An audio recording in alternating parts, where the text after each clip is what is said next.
Hola oyentes de Radio Sefarad, volvemos a comunicarnos con Jerusalén, con Pascal Roy, para seguir hablando de la actualidad, que es lo que pasa allí. Ayer pensábamos que igual podíamos ahorrarnos esta grabación que estamos haciendo hoy viernes al mediodía, antes que entre el Shabbat, pero la actualidad se impone y se ha acabado esa tregua y por lo tanto, Pascal, tienes que ponernos un poco al día de lo que está pasando, ¿no? Hola Jorge, sí, efectivamente, hoy al día 56 desde el inicio y a punto de cumplirse 8 semanas desde el 7 de octubre, que será mañana, y hoy ha sido una semana después del inicio de la tregua, que fue el viernes pasado, pero al final se rompió. ¿Se rompió de qué manera? Creo que es importante explicar el desarrollo de los acontecimientos. Jamás rompió la tregua provisional porque no proveó, no proporcionó la lista de vida de rehenes para hoy. Y esta la tenía que entregar antes de las 7. No hubo ninguna manera de conseguir esa lista.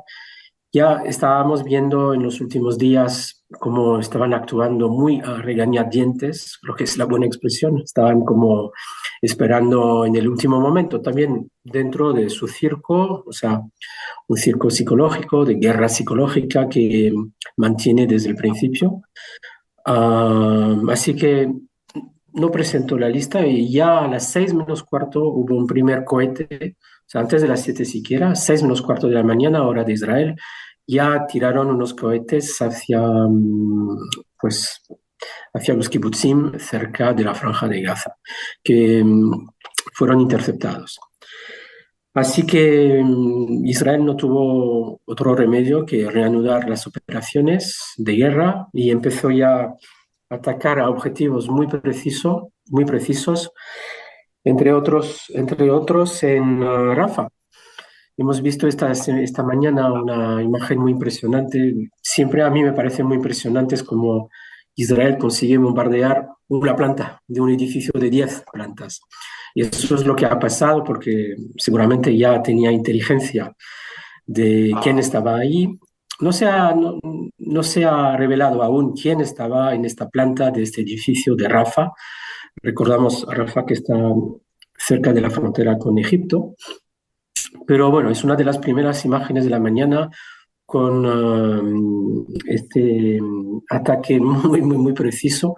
Y creo que esta va a ser la corriente, o sea, va a ser la corriente dominante, va a ser lo La habitual. tónica, como dicen, la Eso tónica. es, la tónica en los próximos días, porque ya Blinken ayer, el secretario de Estados Unidos, Ministerio de Asuntos Exteriores, pues repitió, y siempre van repitiendo ahora los americanos, que tiene que ser muy preciso, ahorrar vidas civiles, por supuesto, como si Israel no supiera lo que está haciendo, pero creo que de cara a la imagen mundial y de cara también a su propio país y de cara al Partido Democrático también, demócrata, perdón, de Estados Unidos, pues son mensajes que se distilan día sí, día no. Y creo que no va a haber una guerra más precisa que la que se ha reanudado esta mañana, efectivamente. No te puedo contar más de otros frentes porque no han llegado muchas noticias ni de Cisjordania ni de Jerusalén Este desde ayer, salvo que en el atentado de ayer del que hablamos en Jerusalén Este falleció una cuarta persona israelí, desgraciadamente. Y por parte de los hutíes o por parte de Hezbollah tampoco ha habido novedades, así que de momento sigue una calma tensa en estos dos frentes. Perdón. Lo que sí he leído es que al parecer eh, Israel bombardeó una base de los hutíes en el Yemen. Y efectivamente, esto no lo mencioné, esto fue hace 2 días, si no me equivoco, y bueno, no fue reconocido por Israel, pero sí hubo se vieron imágenes, ¿no?, de humo de una base de los hutíes en Yemen y con toda probabilidad, porque Estados Unidos negó que fueran ellos, pues con toda probabilidad fue un ataque de Israel a una base muy precisa también en el Yemen. Pero no ha habido más movimientos ni infiltraciones de dron ni otros cohetes, misiles desde el Yemen desde ayer, vamos.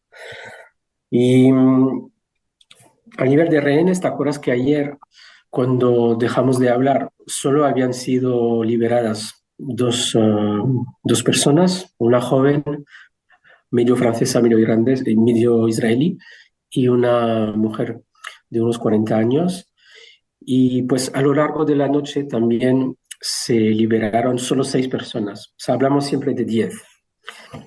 Esto es, esto es el acuerdo. 10 cada día, niños, mujeres o personas, mujeres ancianas o condolencias, a cambio de 30 presos terroristas palestinos, menores, mujeres.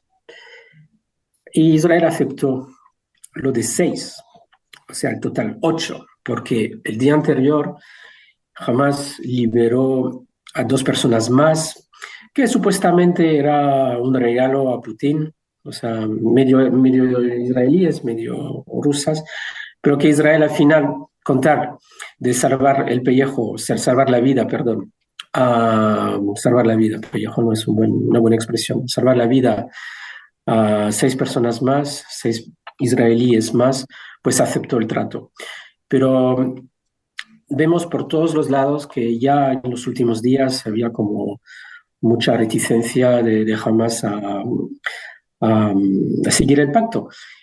Y a menudo los analistas intentan entender cuál es la forma de pensar de Hamas. Y creo que es, es muy difícil y es muy fácil a la vez. Es decir, que los valores que tenemos nosotros, los occidentales, incluidos los israelíes, por supuesto, pues sus valores son al revés. Es decir, que si nosotros hablamos de logros cuando se liberan unos rehenes israelíes, no vamos a hablar de victoria. Mientras ellos, cuando ponen en escena lo que hemos visto en los últimos días, de las mujeres, las niñas, rodeadas de gente con júbilo, con insultos, amenazando, y ellos presentándose como gente muy afable, muy amable, pues está tocando una tecla que a nosotros nos parece muy rara. Es como que, pero para ellos es una victoria. Cada día de liberación, cada día de puesta en escena es una victoria. Entonces para ellos es como sentirse más importante porque la humillación del judío, del occidental, del cristiano, pero ahora estamos hablando de judíos, creo que es más, incluso más importante para ellos el judío, sabiendo dónde estaban los judíos antes, en su condición de dhimmi, en su condición de sometidos a la mayoría árabe antes del 48, pues para ellos es una victoria. Cada humillación, como pasó el 7 de octubre, y cada humillación que pasa desde el viernes pasado, para ellos es una victoria. Israel tiene que pasar por este mal trago para conseguir unos logros. Seres humanos que consiguen volver a su casa, nada más ni nada menos. Entonces, vamos a ver, desde esta mañana, cuando se supo que jamás había roto la tregua, pues hubo voces de Qatar que decían que siguen empeñados a conseguir más días de tregua. Israel responde diciendo que, bueno, así son las reglas del juego, que dan 2 niños, los que conocemos de la familia Vivas, el pequeño Kfir y su hermano Ariel, de 10 meses y 4 años, quedan mujeres, quedan hombres mayores de 75 años, menos uno, desgraciadamente, porque acabamos de conocer que fue matado en cautiverio una de las personas mayores rehenes, que se llama Ariel Zalmanovich, de 85 años. O sea que ahora es uno menos. Jamás anunció que había sido muerto, pero por supuesto yo digo matado por Hamas en cautiverio. Entonces estas son las reglas del juego y según los últimos informes que se han desvelado, pues Qatar va a presionar, va a seguir intentando que haya más días de tregua mientras dure la guerra, mientras continúen las operaciones de Tzal en la franja. Así son las cosas ahora a nivel de tregua que se ha roto y de rehenes. Bueno, pero hablando de rehenes, en esta última tanda de ayer, con estos 6, me llamó la atención porque hay un par de hermanos jóvenes que son árabes israelíes, ¿verdad? Sí, israelíes, o sea, nacionalidad israelí del todo, beduinos que trabajaban en el kibbutz Jolit, uno de los kibbutzim cerca de la franja. Trabajaban toda una familia, o sea, alojados ahí. Hablamos de un padre, dos hermanos y una hermana, o sea, cuatro miembros de la familia. Familia, ahora mismo no tengo su nombre, pero no importa. Sí, Ziadna, la familia Ziadna, pues jamás soltó a dos de ellos, a dos menores, 17 y 18 años, un hermano y una hermana. Y lo interesante y lo triste a la vez, respecto de los otros rehenes, por supuesto, no por ellos, es que se entregaron en otro paquete. O sea, desde hace unos días jamás empezó a distribuir, si quieres, a los rehenes en varios sitios. Pues ellos dos estuvieron en un van de Hamas entregados a la Cruz Roja, pero sin nadie alrededor, sin muchedumbre, sin gritos, sin insultos. Se ve que Porque el son trato fue musulmanes. diferente. Son musulmanes, efectivamente, pero todavía tienen a un hermano y a un padre en cautiverio. Ya. Y a pesar de ser musulmanes, estaban secuestrados y los dieron en el intercambio de prisioneros antes que dar los niños o las mujeres que todavía faltan o los mayores de edad. Es decir, que para Israel no hace esas distinciones, pero a diferencia de cuando se hablaba de que se habían dado libertad a los filipinos o a gente de otra nacionalidad, en este caso por el hecho de ser israelíes, pues entraban en la misma regla, a pesar de ser musulmanes, que el resto de los secuestrados. Eso es algo que también hay que destacar porque yo creo que no habrá ningún otro país en el mundo con una situación en la cual hay una guerra basada en premisas religiosas, porque estamos hablando de que Hamas es un movimiento yihadista basado en premisas religiosas, que coge secuestrados de su propia religión y que los libera cuando consigue a cambio liberar por eso en este caso, dos personas, serán 6 eh, presos juzgados en Israel por cuestiones de terrorismo y que también son musulmanes, es decir, cambiamos musulmanes por musulmanes, unos con la nacionalidad israelí y los otros que no la tienen, ¿no? Sí, o sea, de todos modos, los israelíes tuvieron un peor trato en regla general. O sea, testimonios de tailandeses, un tailandés, por ejemplo, que dijo pues que a él le trataron mejor que a los israelíes que estaban con él en el Zulo, en el sentido que al israelí le daban golpes con cables eléctricos.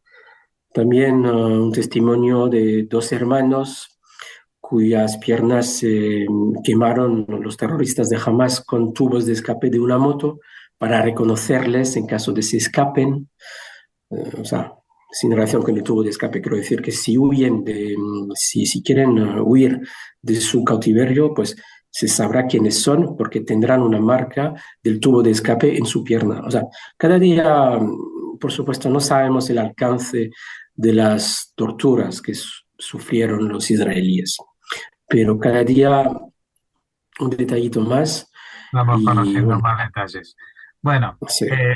y una última cuestión es que hemos visto que se han lanzado nuevamente panfletos en árabe o se han distribuidos entre la población del sur de la franja con un mapa con muchísimas cuadrículas para señalar qué es lo que se quiere señalar con ese mapa de la Franja de Gaza.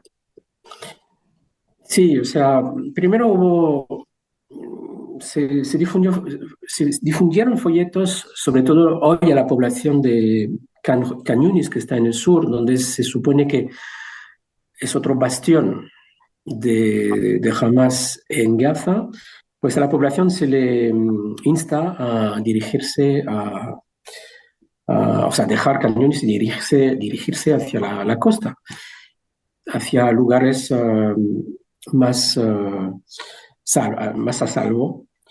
Pues después se difundió efectivamente una carta muy, muy detallada de cada zona de Gaza con explicaciones de dónde hay operaciones y dónde no. Es decir, Tzal quiere que los ciudadanos, los civiles gazatíes, sepan exactamente dónde, a tiempo dónde van a actuar, sin dar demasiada información al enemigo, pero explicar, ustedes tienen que ir a esta zona está en peligro, esta no. Y se ve en las redes sociales, o sea, unos cuadrículos, o sea, a mí me pareció como muy, muy complicado entender, porque hablamos de más de 100 zonas. Claro, y estamos hablando Gaza. De Gaza, que es una zona muy pequeña, con lo cual prácticamente cada uno de esos números puede ser un barrio de una ciudad, ni siquiera una ciudad entera. Y entonces, con mucho detalle le pueden decir, hoy puede ser o vamos a atacar en el barrio 82. Así que si usted vive allí, muévase hacia la costa porque si no corre peligro de muerte. Ese es el mensaje. Es lo mismo que estábamos hablando antes cuando nos contabas que en este piso que volaron eh, en Rafah, pues Rafa, sí, pues volaron esa planta, pero no el edificio entero. Entonces, cada vez con mayor precisión también avisan a la población para evitar, en la medida de lo posible, que hayan civiles que no tienen que ver con el objetivo. Pero también hay que recordar que, desgraciadamente, los túneles están bajo tierra y a veces hay que bombardear para penetrar bajo tierra y eso puede hacer que caigan edificios enteros o que la entrada a esos túneles esté en el propio edificio. O sea que no es para que los palestinos se queden sin viviendas, que no es esa la intención, sino atacar a lo que hay debajo de esas viviendas y que durante 15 años han estado allí, ¿eh? O sea que los que vivían encima, sean o no militantes de Hamas, pues sabían lo que había en los sótanos de su edificio, porque eso es algo inevitable de ver cuando se hacen las obras, que de pronto en tu edificio llega un piquete de Hamas con obreros y empiezan a trabajar y están ahí durante semanas sacando tierra, entrando y saliendo, ¿no? O sea que, mm, vamos a ver, esto no se puede mirar para otro lado, es un poco lo que, salvando las distancias históricas, es lo que se podía uno imaginar que los habitantes del pueblo de Auschwitz pues supieran que al lado lo que había no era una fábrica ni un campo de trabajo, sino que era un campo de exterminio porque pues las chimeneas estaban todo el tiempo lanzando cantidades de humo y de olor a cadáveres. Así que eh, también los ciudadanos de Gaza durante estos años eran conscientes de lo que estaba pasando. Que no digo que todos hayan aceptado esto de buen grado, porque estamos hablando de una dictadura impuesta por Hamas, pero que tampoco hemos visto en estos 15, 16 años ningún alzamiento contra Hamas.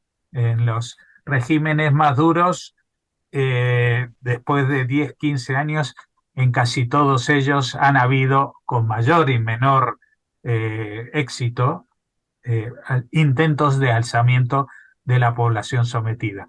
En este caso, excepto al principio, que es cuando sacaron justamente a la autoridad palestina, a Fatah, para ponerse ellos. Pero no sé si me quieres corregir algo que haya dicho. No, no, no. No, lo que quiero añadir más es que preocupante es la vista gorda de las organizaciones internacionales, porque la conjunción de túneles con entrada de explosivos pues no puede llegar a otro fin que la destrucción del Estado de Israel. Y hablamos de 15, 16 años de vista gorda, porque sí, Claro, un túnel puede servir para el famoso contrabando de bienes, de comida, que por el bloqueo, pero ¿hasta dónde llegó esa mentira? Porque es una conjunción tremenda, claro, explosivos pero y aparte no olvidemos que muchos de esos túneles tenían salidas en escuelas de la UNRWA. Y hemos entonces, visto también estos días que ha testimoniado alguno que, pues, que estuvo prisionero en casa de un profesor de la UNRWA y otro en casa de un médico que atendía a los pacientes en el hospital, pero a los prisioneros los tenía en casa y no les daba esa ayuda médica. Es decir, ujú, que estamos hablando de gente que no es solamente los militantes de Hamás que vemos vestidos de verde y con el rifle y con la bandera de Hamás. Jamás tuvo y tiene la colaboración ciudadana mucho más amplia, es decir, aparte de todos aquellos que empuñan las armas, hay mucha gente que colabora con Hamas por cuestiones que tienen que ver seguramente con mejores condiciones económicas o simplemente por ideología, porque forman parte de lo mismo, solamente que pueden ser personas mayores de edad que no vayan a combatir, no puedan combatir, o en este caso un médico o un maestro de escuela que jamás le resulte más útil disfrazado de alguien que actúa en favor de la solidaridad internacional que alguien que forma parte de un grupo terrorista. Ese es el gran dilema ahora cuando se acabe, si algún día se acaba dentro de poco, el tema de Hamas en la Franja de Gaza, me va a recordar a los procesos de desnazificación al final de la Segunda Guerra Mundial en Alemania.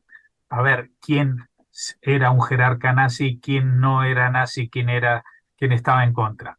Evidentemente, en esta situación, que esté en contra de Hamas y que haya permanecido en la Franja de Gaza sería un milagro, a menos que pues, se reconozca alguien que actuó como espía para Israel, etcétera, etcétera, ¿no?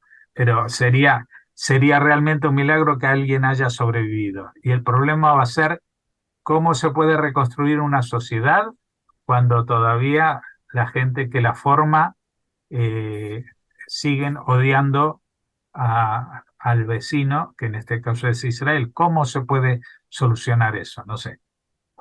efectivamente, pues ya iremos viendo en los próximos días cómo se desenvuelve la guerra. Puede que haya tregua, puede que no, ya lo veremos. Ahora mismo, para terminar, está el presidente de Israel, Herzog, en Dubái, donde se desarrolla la cumbre climática COP28, y ahí pues sigue hablando con muchos líderes del mundo entero, digamos, ¿no? Y, por ejemplo, se reunió con el emir de Qatar, perdón, también bin Hamad Al Thani. Habló de la situación de los rehenes y del derecho de Israel a defenderse, también con el rey Carlos de Inglaterra y con otros miembros, pero se fueron los delegados de Irán por la presencia de Herzog y de la delegación israelí. Vaya sorpresa. Mira tú. Así que, bueno, hay, como siempre, muchos frentes, el frente diplomático, el frente de Gaza, y ya veremos si se animan, esperamos que no, los otros frentes. Bueno, pues muchas gracias por habernos atendido. Shabbat Shalom. Y estaremos nuevamente en contacto el lunes por la tarde para seguir hablando de la actualidad en esta guerra. Hasta Chao, entonces. chao.